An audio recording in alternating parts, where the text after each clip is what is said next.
Oi, tudo bom? Seja bem-vinda a essa semana de educação perinatal.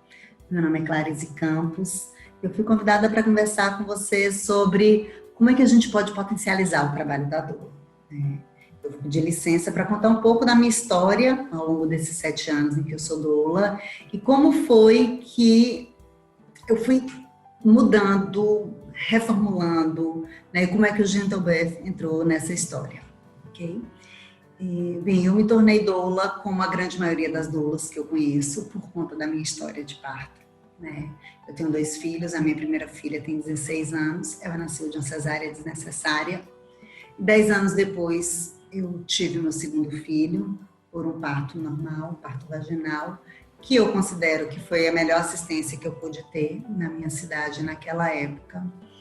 Mas o percurso que eu caminhei, né, desde que eu me vi grávida do meu segundo filho até o meu parto, ele foi muito transformador. Ele mobilizou muita coisa em minha história, em minha vida. E dentre essas coisas, uma foi o trabalho, né? Então, quando meu filho tinha 8 meses de nascido, eu já tinha voltado para o trabalho havia 4 meses, eu pedi demissão do trabalho.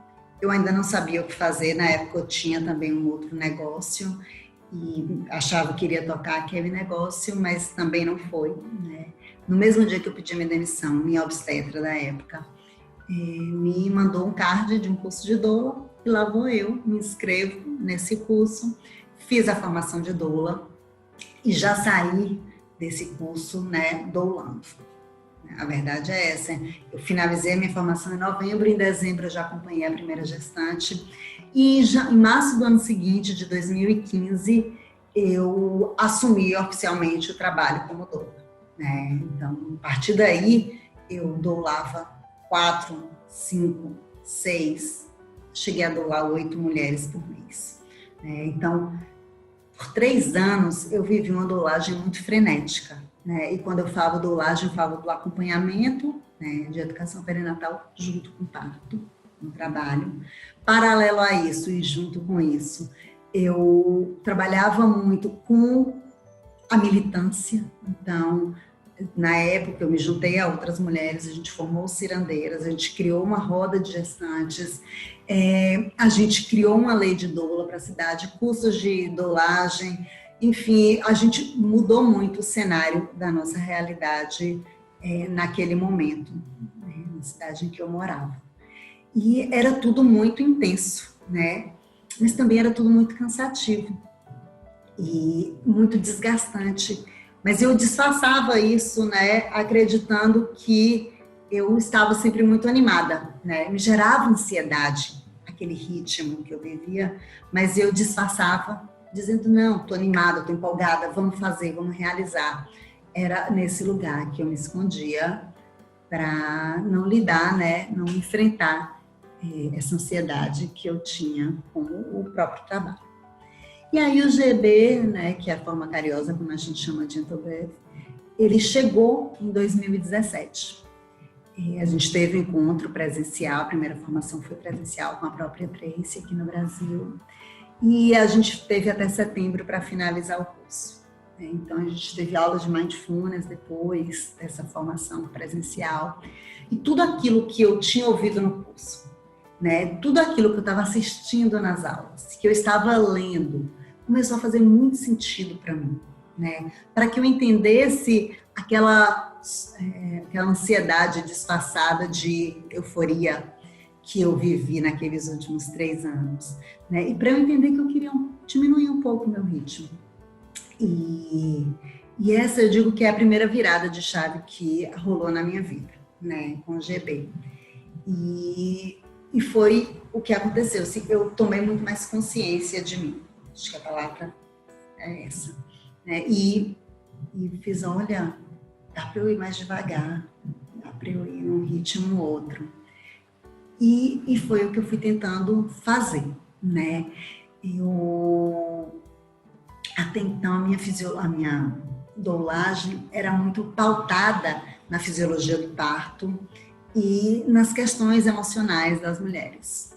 E o GB ele veio ampliando isso, né? Me falando sobre o funcionamento do cérebro, me falando sobre neurociência, fazendo essa conexão, né, de como é que essas emoções iriam interferir na produção dos hormônios dessa mulher, de quais os recursos que essa mulher poderia acessar internamente para que, né, ela lidasse melhor com tudo que estava acontecendo ali na gestação dela. E então isso foi uma coisa muito bacana, né? Me ajudou a entender e eu ia aplicando de forma ainda muito intuitiva na minha doulagem, né? Uma outra coisa que aí eu finalizei minha formação e veio a história. Vamos agora oferecer o workshop. E aí? Como é que eu ia fazer isso? Porque para mim era muito fácil vender a minha força de trabalho quando eu entendia que vender a minha doulagem era ir lá e meter a mão na massa, estar no dia do parto dessa mulher, né? Estar com ela naquela cena. Então, eu não tinha nenhum constrangimento de dar o valor do meu curso, da minha doulagem. Mas vender um curso em que talvez não fosse fazer sentido para essa família, que talvez eles não fossem usar, isso me deixava um pouco constrangida. E é engraçado, porque eu ouvi isso de várias outras instrutoras, não com essas palavras, outras, mas querendo dizer a mesma coisa. Então, eu tive essa questão. E eu lembro que já lá no fim assim, da formação, tinha muito falando sobre isso, de assim, né, ofereça o seu trabalho. E aí me veio essa reflexão, assim, eu fiz um investimento, né? A gente faz investimento para a gente se tornar doula. A gente vai fazendo vários cursos ao longo da doulagem. E por que eu não vou fazer o repasse disso, né, no meu trabalho? Porque eu tenho vergonha de monetarizar o meu trabalho, né? E isso me faz pensar também no como é invisibilizado o trabalho do cuidado. E quem realiza o trabalho do cuidado? Somos nós, mulheres, né? Me fez lembrar agora de uma história, assim, um enfermeiro que trabalha com home care, quando ele é muito cuidadoso, quando ele é atencioso, quando ele faz o trabalho dele bem feito, ele é super elogiado. Mas quando uma mulher que trabalha com home care e que ela também faz trabalho com muito cuidado, com muita atenção, é como se, né? E aí eu lembrei por conta de vivências pessoais, é como se aquilo fosse uma obrigação dela. E isso veio muito forte em mim nessa época. Por que eu não posso cobrar por um trabalho que eu estou realizando? Né? A absorção, a aplicação daquele conteúdo é uma escolha dessa família, mas o meu trabalho, ele tem um valor. E aí veio uma outra coisa importante assim para mim, né? Entender que a minha doulagem, ela não se restringia apenas a acompanhar uma mulher na preparação dela para o parto. Existem outras formas em que eu podia atuar enquanto doula que não necessariamente seria na cena do parto. E a educação perinatal é uma ferramenta muito potente para a gente doula, né? A gente está vendo isso, né? A gente viu muito isso no iniciozinho da pandemia, quando barraram a entrada de doulas nas maiorias dos hospitais. Na minha cidade, que eu moro hoje, ainda é proibido doula nas maternidades, né? 2 apenas estão podendo entrar. E a gente vê o quanto o trabalho que a gente faz na educação perinatal ele vai impactar nesse casal. Enfim, então eu comecei a colocar luz sobre essa questão de como a minha educação perinatal qualificada, ela iria influenciar naquela família. E se fosse uma família que eu iria doular, mais ainda, né? A gente brinca, eu e algumas instrutoras amigas, assim, que a gente trabalha menos, né? Por quê? Porque esse casal assume o lugar que é deles. Eles não delegam a gente, né? A gente, enfim, não existe uma tutela. E aí, sim, mas aí eu aprendi a valorizar esse lugar da educação perinatal e a precificar ele. Então, foi uma outra coisa muito bacana que me veio, né? Primeiro que aquilo impactou em mim, depois que eu compreendi que existiam outras coisas que uma doula poderia fazer, né, na minha cidade, naquela circunstância em que eu estava. E, enfim, aí o primeiro workshop que eu realizei foi em dezembro de 2014, foi um workshop gratuito, e Em fevereiro de 2015, eu ofereci o meu primeiro workshop pago, né? Depois dessas reflexões todas. E eu acho que tinham 5 casais no meu workshop. Desses 5, 2 eu iria doular, né? E foram 2 experiências que me fizeram dar mais um passo, né? Nessa mudança de chave da minha doulagem. Um casal era super jovem e eles pariram no comecinho de abril. Eu lembro que eles usaram muito o aplicativo, né? Ela usou o mês e meio todinho, porque naquela época, quando acabava o workshop, o casal saía com um mês de aplicativo. Hoje é diferente.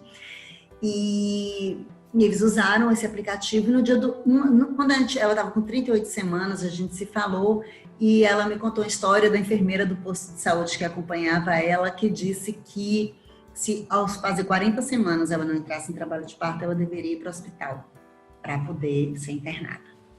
Ela esqueceu isso, a gente conversou, e quando ela fez 39 semanas e 6 dias, isso voltou, né? Como muita coisa que está na nossa cabeça guardadinha lá, esperando a hora certa de vir aqui botar uma pulguinha atrás da nossa orelha. E aconteceu isso. Aí ela, sabida, o que ela fez? Que depois que jantou, foi tomar um banho, botou uma meditação, que nem foi do GB nesse dia. Ela pegou uma do YouTube, ela não foi alguma coisa, eu teria a lua, e tinha 18 minutos de duração e ouviu essa meditação. Criou toda uma cena no banheiro, botou velhinhas e ouviu essa meditação. E depois disso, ela falou que sentiu muita vontade de fazer cocô, sentou no vaso e liberou. 10 e pouco, o marido dela me liga e diz: Kika, fulana tá aqui no vaso desde tal hora. E ele me contou que ela tinha feito essa meditação, bererê, e ela não consegue levantar. Eu fiz: olha, conte as contrações por 1 hora, aquela coisa básica, né, típica de doula. E daqui a 1 hora a gente volta a se falar. Ele me ligou com 40 minutos dizendo: Kika, tá difícil. Eu não consigo identificar quando começa, quando acaba. Ela não fala, ela não grita, ela só geme. Então, eu fiz: então eu vou aí para ver. Cheguei lá, era quase meia-noite, porque a gente tem aquele ritual, né? Arrumar menino, levar para casa da mãe, pererê. E aí, quando eu chego, ela tá em cima da cama, a cena é ela nua. A amiga dela que ela veio para o hospital já tinha chegado. A cena é ela nua em cima da cama com a toalha amarrada na cabeça, uma cama toda molhada. Aí ela quietinha, né? Daqui a pouco vem uma contração e ela faz um puxo. Quando ela fez o puxo, ela se mexeu, a cama embaixo dela estava bem molhada e eu perguntei, né, ao marido dela: a bolsa rompeu? Ele nessa hora falou assim: acho que sim, porque ela falou de um bloque. Eu fiz: ah, tá, então acho que a gente deve ir no hospital, porque na minha cabeça ela já estava, né, bem em vias de fato. E a gente se arrumou e fomos. Chegando lá, o marido tinha esquecido a pasta com os documentos dela. Ele e a amiga voltaram e eu fiquei com ela no hospital. Muitas contrações, alguns puxos. Eles chegaram de volta, internamos 10 centímetros, como eu desconfiava, mas aí tudo parou. Na época a maternidade estava em reforma, a maternidade da cidade, e aí estavam 5 mulheres num quarto de mais ou menos uns 30 metros, separadas por cortininhas. A gente ficou na última cortina e nada, por quase 2 horas, sem nenhuma contração. Aí a gente conversou um pouco para entender o que estava acontecendo. Ela falou que não estava se sentindo bem, tinha muita mulher, entendeu? Conversamos, e eu propus a ela, a gente ouviu uma hipnose. Perguntei qual ela gostaria, e aí ela, acho que ou ela, falamos de imagens para o puxo e coloquei. 6 minutos depois eu desliguei o aplicativo porque o bebê já tinha nascido. E aí ela me falou, né, horas depois, assim, a gente conversando: Kika, quando a voz daquela mulher entrou no meu ouvido, eu esqueci que eu estava no hospital. Eu fiz: esse é o segredo, né? Então tá, olha o aplicativo aí como meu parceiro, porque até então eu não tinha oferecido para nenhuma mulher um aplicativo durante o trabalho de parto. E pronto, corta, outro parto no final do mês de abril. Era um parto domiciliar planejado que virou uma transferência. Chegamos no hospital, ela estava com 8 centímetros e a médica do plantão, super intervencionista, bem desagradável, mas deixou a gente ficar no quarto só nós 3, assim, no pré-parto, ficamos. E o que essa mulher fazia? Ela falava o áudio de uma hipnose chamada Ensaio para o Parto. Ela ficava repetindo o início o tempo todo ali, né, para a gente, dessa hipnose. Eu fiz, olha quem botou o aplicativo, interessante. Mas fomos, né? Até então era o aplicativo que estava fazendo sentido para mim.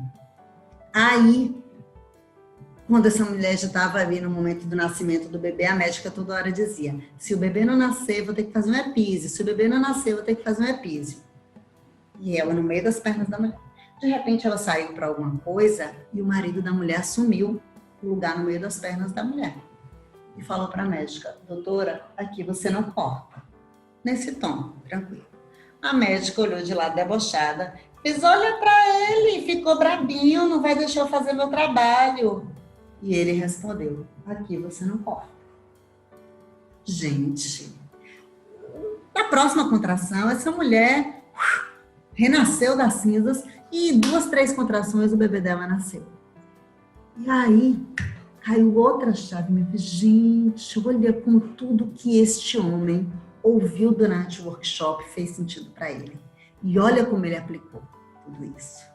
Então, eu tinha o aplicativo como um recurso, mas eu tinha mais do que isso, ofertado para o casal que eu estava acompanhando um recurso que era deles, que eu não precisei fazer nada, e eu não iria fazer, porque não era meu trabalho ali. Eu só dizia a ela, continue no seu caminho. Mas ele assumiu o lugar dele naquela cena. Ele era a única pessoa, e ela, claro, mas era ele quem tinha condição técnica ali de dizer o que sim ou o que não. E aí eu fiz, pronto, é isso. O workshop, a partir de hoje, entra na minha metodologia de doulagem. E aí eu fiz uma repaginada na minha doulagem. Né? Hoje, quem me contrata desde aquele tempo, tem no meu contrato 2 encontros de pré-parto, um workshop e um encontro de pós-parto, além do parto. Por quê? Porque eu entendi que com o workshop eu dava para eles a liberdade de fazer as escolhas. Na minha doulagem também, mas fica uma relação muito a doula e a família. E não precisa ser, né? Afinal de contas, o parto é da família, não é da doula. E aí eu dei mais um upgrade aí na minha doulagem, né? Inserindo o workshop como um recurso. Para mim fez muito sentido, né? Eu brinco com as outras instrutoras, a gente fica brincando, às vezes a gente trabalha menos agora. Porque de verdade, né? Os casais, eles conseguem se apropriar muito mais de quais são os recursos internos que eles têm e que eles podem levar para o parto. Então, a doula acaba sendo muito menos solicitada para tirar, por exemplo, dúvidas ou algumas questões muito íntimas. E uma outra coisa, assim, que eu fui aprendendo, né, ao longo desse percurso e que foi potencializando o meu trabalho foi a troca com outras doulas, né? Eu vivi por muito tempo numa cidade em que eram pouquíssimas doulas. Por muito tempo fui só eu de doula. Então, eu não tinha com quem trocar. Então, a rede de outras instrutoras que também eram doulas sempre me ajudou e ainda hoje me ajuda, que eu estou numa cidade que tem muitas doulas. Mas quando eu preciso de alguma informação de outro estado, ou entender como é que está a cena obstétrica em outros lugares, é a elas que eu recorro. Então, me ancorou muito, né, essa rede que a gente foi criando dentro do GentleBath, né? Então, na verdade, o que eu quero trazer aqui? Que nesses últimos 5 anos, né, em que eu venho trabalhando com o GentleBath, aconteceram muitas mudanças de chave, né, na minha vida. Sem sombra de dúvida, uma foi interna, e a gente fala muito no GB, né? Primeiro tem que fazer sentido para você. Porque quando você incorpora, quando faz sentido para você, fica muito tranquilo de você falar sobre aquilo. Inclusive, fica muito fácil de você ofertar esse seu serviço, esse seu trabalho, né? Então, uma coisa é fazer sentido, a outra coisa é que virou para mim uma fonte de renda, né? Diminuindo o meu trabalho na doulagem, mas ampliando a minha fonte de renda. Já para outras colegas minhas, aumentou, inclusive, o trabalho de doulagem. Então, as duas coisas podem acontecer e não é um problema, né, de jeito nenhum, muito pelo contrário. A outra coisa é que eu incorporei o GB na minha metodologia de trabalho, né? Então, depois do GB, eu já fiz formação em hipnose. Depois do GB, eu já estudei sobre mindfulness. Então, outros elementos eu fui agregando, né, no meu trabalho por conta do GB. E eu ganhei uma família de amigas de fora, né? Então foi muito gostoso, é muito gostoso ter essas trocas com as outras doulas, né? Então, eu acho que isso era uma coisa que eu queria muito falar, né? Que tudo isso potencializa o nosso trabalho. Ver como tá os outros lugares, né? Entender que eu posso ir construindo uma forma que já está consolidada, né? E que eu posso incorporar no meu trabalho, né? Isso é uma coisa bacana. Me promover um novo ritmo de doulagem, né?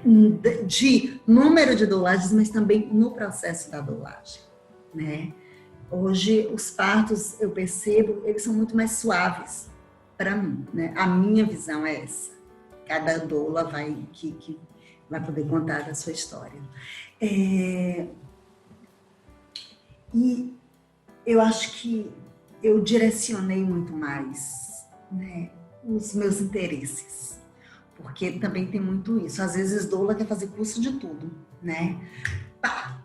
De coisa de fisiologia, de mente, de nutrição, de psicologia do corpo. A gente quer tudo e eu acho que pode ser bacana, mas eu gosto muito dessa ideia da gente ir direcionando o que me acolhe. Eu não vou conseguir abordar tudo no meu processo de educação perinatal, na minha doulagem. Então, quais são as escolhas? O que eu vou deixar ir para que o que fique bem ancorado? Então, eu acho que isso é uma coisa que potencializa muito o meu trabalho hoje, né? E era isso que eu queria, né, trocar aqui com vocês, falar com vocês. Achei que vocês vão ter outras aulas interessantíssimas que eu acho que vão complementar isso que a gente, né, que eu trouxe aqui. E é isso. Agradecer, né, pela disponibilidade, pelo tempo, e a gente se encontra por aí.